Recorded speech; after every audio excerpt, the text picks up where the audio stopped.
This one we're going to learn how to do multiples, and multiples are where you take pictures of yourself or of somebody that you have around and you duplicate them in the same space. So I'm going to go through a few of these pictures so that you can see what students have done in the past.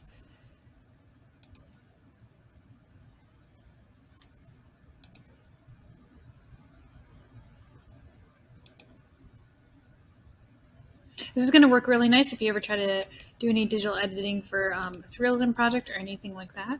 So what I did is I set up my room and I set up my camera on a tripod. So you want to set up your camera somewhere in your room in a spot where the camera is not going to move. If your camera moves, this project won't work for you. So you really have to make sure you find a space where your camera won't move. And then I did 4 pictures. So this is actually my initial picture, just to make sure I got this spot right. And then I did a self timer, and I came and I placed myself into 4 different positions inside the same space. So you can see that I moved 4 different times. So the first thing you need to do is take 4 pictures of yourself in a space where the camera is not moving at all, or else it'll be very, very difficult for you to do this project. All right, so now that you have the images, you're going to pull up Pixlr.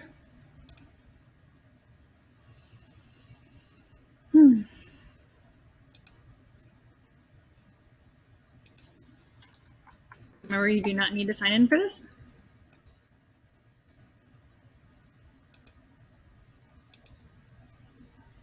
Come down to Pixlr E.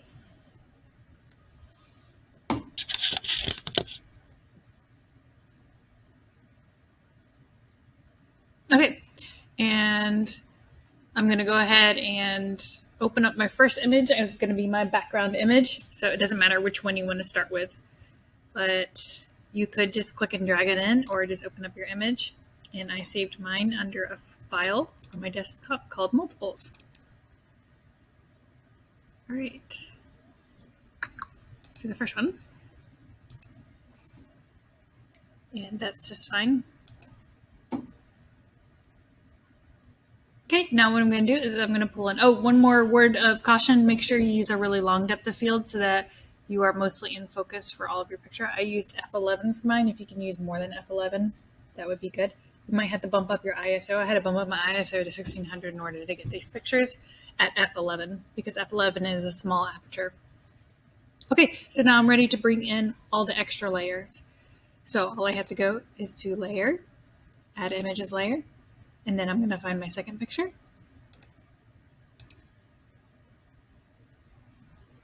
And then do the rest. So you can see.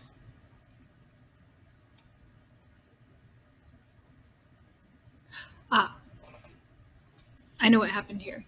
So do you see how this one is zoomed in more than the background images?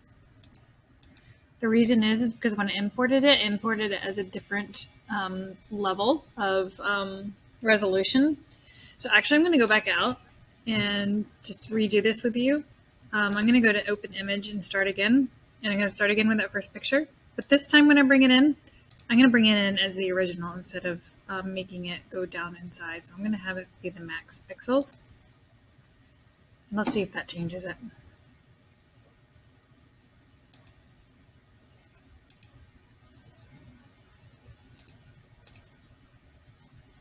There we go. That's better. So it just needed to be max pixels. Live and learn, right, friends? Let's do our third layer.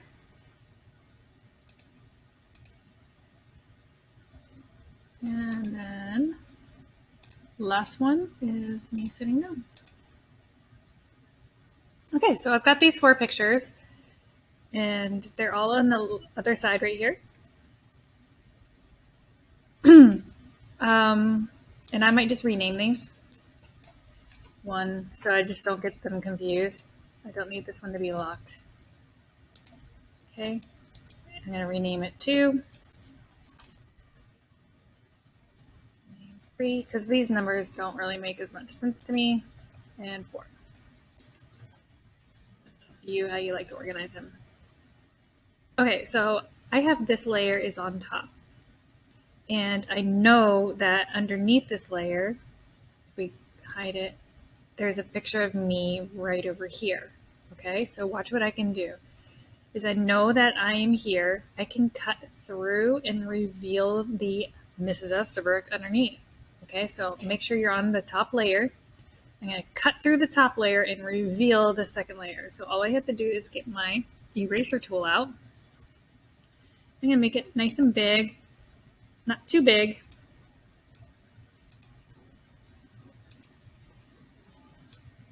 I like to make it nice and soft.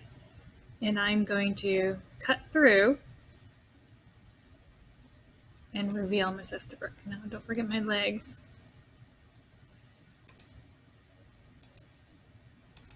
There I am. Okay, so I've got two of me now that are visible. I've cut through layer 4 and revealed it to layer 3. Now, this is where it gets a little bit tricky because if you imagine if I go to layer 2, and I'm going to minimize this really quick. I thought I was going to minimize this.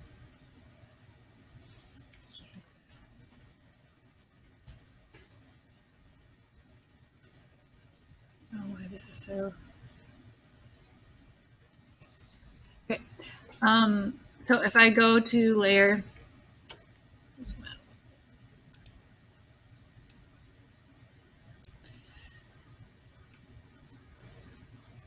put layer 2 here.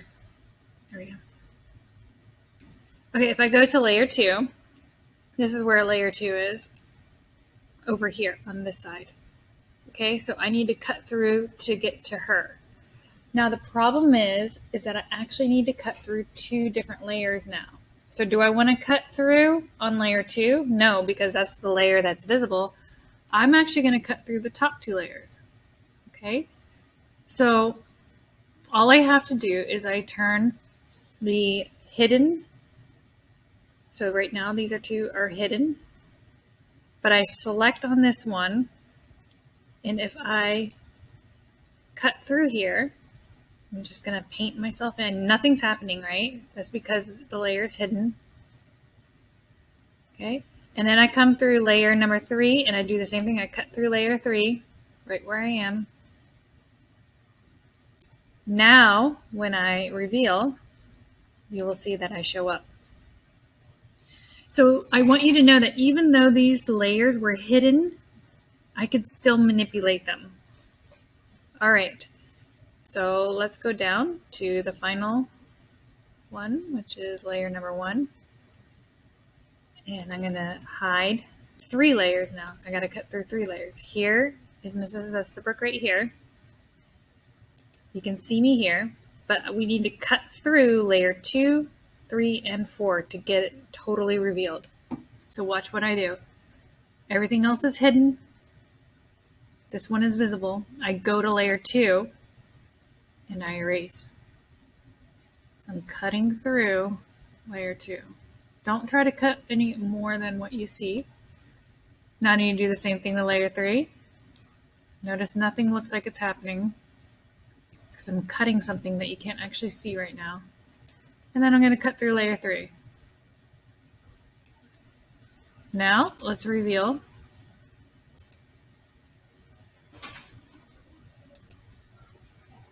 There you go. You can see now I have all 4 Mrs. Estabrooks in the same picture. And then you go ahead and save that and submit it to your project.